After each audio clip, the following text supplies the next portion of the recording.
মিষ্টি কুমড়া দিয়ে রান্না করব এগুলা, তাই নিচ্ছি।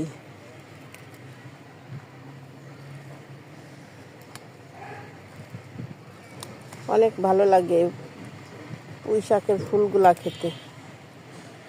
গুটিগুলি ভাজি করলে আরও মজা লাগে, পাকা গুটিগুলো ভাজি করলে।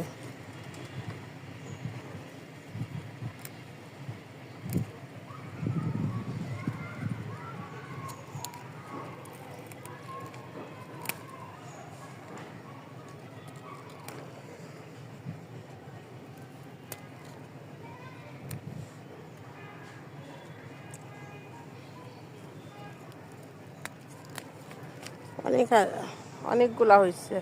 আমার ছোট্ট একটা গাছ, এই ছোট গাছে অনেক হয়েছে মাশাআল্লাহ। এর আগেও নিয়ে খেয়েছি, আবার আজকেও নিতে এসেছি।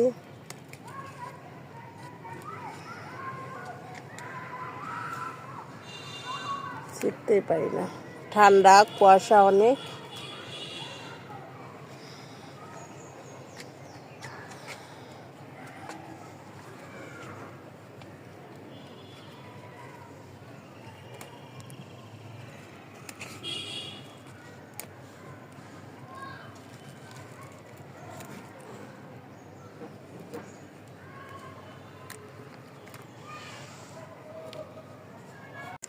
দেখেন এতগুলা চিড়ে ফেলছি, এক চালুন চিড়ে ফেলছি ফুল। এগুলা মিষ্টি শাক দিয়ে, মিষ্টি কুমড়া দিয়ে রান্না করব।